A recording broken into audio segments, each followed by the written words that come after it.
예수님의 탄생, 즉 그리스도에 대한 소식과 연관된 첫 번째 본문은 누가복음 1장 26절과 27절에 있습니다.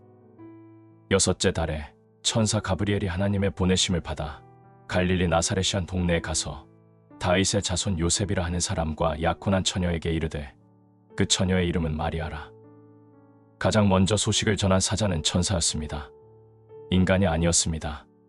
인간은 하나님의 잉태를 담은 소식을 전하기에는 너무나 부족하고 비천했기 때문입니다. 땅이라는 자궁 안에 하늘의 하나님이 들어간다는 잉태의 소식만큼 세상을 놀라게 할 만한 일을 이 땅의 존재 가운데서 계획한 이는 없었습니다. 따라서 천사보다 열등한 존재는 감히 이 소식을 전할 수가 없었습니다. 또한 어떤 천사도 이 소식을 전하는 것만큼 위대하고 큰 존귀와 영광을 누려본 적이 없었습니다. 천사들은 기드온, 마노아, 다윗, 다니엘, 엘리야, 스가랴와 같이 여러 사람에게 보내심을 받았습니다. 그때 소식을 전한 천사들로 인해 그 소식이 더욱 존귀해졌습니다.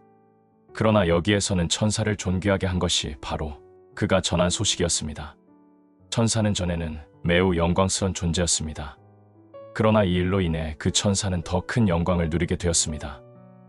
진정 하나님의 성육신은 하나님의 천사만이 전할 수 있는 소식이었습니다. 하나님이 복음을 시작하기로 뜻하셨을 때 하나님은 그분의 아들로 세상을 찾아오시기 전에 먼저 그분의 천사로 세상을 찾아오길 원하셨습니다. 하나님의 아들이 인간의 본질을 지니고 오시기 전에 먼저 하나님의 천사가 인간의 모습으로 와야 하기 때문이었습니다. 천사가 처녀에게 인사합니다. 기뻐하라 은총을 받은 자여, 주께서 너와 함께 하시니 너는 여자 중에서 복받은 자로다. 구약에서도 많은 사람이 하나님의 영적인 성전이었고 신약 시대인 지금도 성도들은 모두 하나님의 영적 성전입니다. 그러나 물질적으로도 하나님의 성전이었던 자는 오직 마리아 외에는 어느 누구도 없었습니다. 따라서 너는 여자 중에서 복받은 자로다라고 천사가 말한 것입니다. 그러나 우리는 마리아가 그리스도를 잉태한 것이 그리스도를 믿은 것보다 더 복된 일이라고 말할 수는 없습니다. 사실 마리아가 잉태한 것은 기적 같은 일이었습니다. 그러나 마리아가 믿은 것은 그녀의 영혼에 더 은혜롭고 유익한 일이었습니다. 전자는 마리아의 특권이었습니다. 그러나 후자는 마리아의 행복이었습니다. 그리스도인들이여, 우리가 그리스도를 믿고 그분의 말씀에 순종한다면 우리는 그리스도의 가족이고 형제들입니다. 누구든지 하늘에 계신 내 아버지의 뜻대로 하는 자가 내 형제요, 자매요, 어머니이니라. 새롭게 된 모든 마음은 또 다른 마리아인 것입니다. 주 예수님의 영적 성전인 것입니다. 한 여인이 마리아에 대해 다음과 같이 환호했습니다. 당신을 뵌 태와 당신을 먹인 젖이 복이 있나이다. 그리스도는 그것이 사실이라고 말씀하셨습니다. 그러나 그리스도는 그 복은 오직 한 사람에게만 적용되지만 얼마나 많은 사람이 복을 받았는지 오히려 더 복된 자인지를 말해주겠다고 하십니다.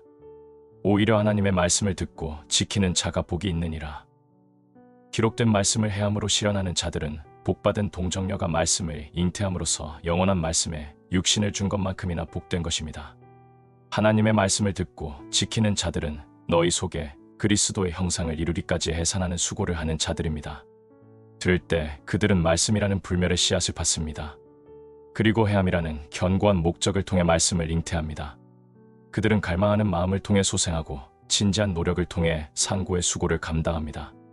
그런 역사가 이루어질 때 그들은 말씀을 현실에 나타나도록 실현한 것이고 그리스도의 형상이 그 속에서 이루어지는 것입니다. 그런 점에서 마리아는 복을 받은 자가 맞습니다. 그리고 그 점에서 천사가 마리아를 복을 받은 자라고 부른 것은 당연했습니다. 엘리사벳과 시몬과 모든 세대가 마리아를 복받은 여인이라고 말하고 마리아 자신도 스스로를 복받은 자라고 말하며 하나님도 친히 마리아를 복받은 자라고 말씀하신 것은 당연했습니다.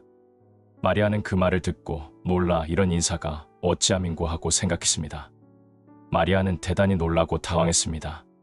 누군가 들어올 것이라고 전혀 생각도 하지 않고 있을 때 갑작스럽게 들어온 사람이 단지 사람이었다고 해도 곁에 아무도 없을 때 아주 은밀히 들어온 사람이 문이 잘 닫혀 있는데 기이하게도 집 안으로 들어온 사람이 단지 사람이었다고 해도 마리아는 분명 충분히 놀라고 당황스러웠을 것입니다. 그런데 빛나는 영광으로 천사가 들어왔을 때 마리아가 느꼈을 놀라움은 얼마나 더 컸겠습니까? 우리는 자신이 그런 환상들을 잘 감당해낼 수 있다고 자신만만하게 말합니다. 그러나 우리의 믿음과 감각 사이에는 확연한 차이가 있습니다. 하나님의 임재를 믿음으로 이해하는 것은 달콤할 수 있습니다. 그러나 영광스러운 천사가 우리 가운데 나타난다면 우리는 모두 놀라서 기절할지도 모릅니다. 그러나 천사는 놀라움과 두려움으로 어쩔 줄 몰라 하는 마리아를 위로합니다. 마리아여 무서워하지 말라. 내가 하나님께 은혜를 입었느니라. 거룩한 마음이 겪은 놀라움과 두려움은 평안과 위로 속에서 잠잠해집니다. 천사가 전할 내용이면서도 동시에 그가 해야 할 임무는 두려움이 아니라 기쁨을 주는 것이었습니다. 따라서 천사는 마음을 밝게 하는 말로 마리아의 영혼을 회복시킵니다. 무서워하지 말라. 그 말은 다음과 같이 표현할 수 있습니다. 자신이 어려움 속에 처해 있다는 것을 알거나 은혜를 받은 자라는 것을 모르는 자들은 두려움에 빠질 수밖에 없다. 그러나 너는 담대함과 확신을 누려야 할 행복한 상황에 있는 자다. 그리고 그런 확신 가운데 있는 자는 기뻐해야 한다. 사탄이 벌벌 떠는 분에게 은혜를 받은 자들이 무엇을 두려워해서야 되겠느냐. 나는 바로 그 말씀이 동정녀 마리아의 마음을 다시 살아나게 했을 것이라고 확신합니다. 마리아의 마음속에서 이 위로의 빛이 비치지 않은 곳이 어디 있겠습니까? 여기에 마리아의 위로와 행복의 근원이 있습니다. 보라, 내가 잉태하여 아들을 낳으리니 그 이름을 예수라 하라. 멸망할 수밖에 없는 피조물이 그렇게 높은 존귀를 누린 적은 없었습니다. 마리아의 자궁이 신성과 연합된 육체를 낳게 되는 것입니다. 마리아는 세상을 유지하시는 분을 낳게 될 것입니다. 그리스도의 잉태는 놀라움입니다. 그러나 그 열매 또한 놀라움입니다. 둘 모두 경이롭습니다. 그러나 후자는 전자보다 더 신비스럽고 경이로움으로 충만합니다. 자궁의 열매가 바로 구주 예수님이시기 때문입니다. 이 기쁨의 근거는 특별히 예수라는 이름에 있습니다. 그리스도인들이여, 여기에 당신이 바라보아야 할 대상이 있습니다. 천사가 우리 구주에게 드린 첫 번째 이름, 그것이 바로 예수, 우리의 구세주였습니다. 예수님이 아니었다면 우리는 결코 하나님을 우리의 친구로 알지 못했을 것입니다. 예수님이 아니었다면 하나님은 우리를 단지 그분의 적으로만 아셨을 것입니다. 우리에게 예수라는 이름은 하나님의 모든 이름보다 더 좋습니다. 사실 여호와라는 이름에는 선하심과 위대하심이 가득합니다. 그러나 우리는 그 이름에 대해 선함보다는 심판과 벌에 대해 더 많이 들었습니다. 여호와라는 이름에는 우리를 향한 위로가 많지 않았습니다. 그러나 예수라는 이름에는 위로가 있습니다. 구약시대의 하나님은 능력과 위엄의 이름으로 이스라엘 백성에게 알려줬습니다. 그러나 자비라는 이름은 하나님이 그분의 아들이라는 중보자를 통해 자비를 부어주시려고 정하신 후 지금까지 보류되었습니다.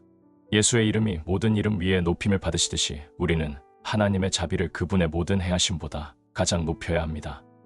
모든 깊이와 절망, 비참함, 당혹스러움 속에서 우리는 예수의 이름으로 나아가 하나님에게 예수의 이름이 헛되지 않도록 언약을 시행해달라고 탄원할 수 있습니다. 그리고 예수님이 우리의 구주심으로 우리를 구원해달라고 탄원할 수 있습니다.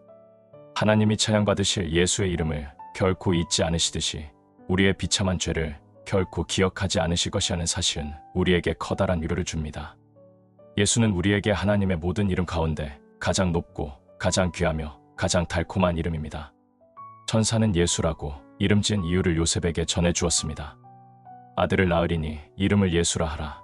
이는 그가 자기 백성을 그들의 죄에서 구원할 자이심이라. 우리는 가난과 수치, 질병, 감옥, 죽음, 지옥과 사탄에게서 구원받기를 원합니다.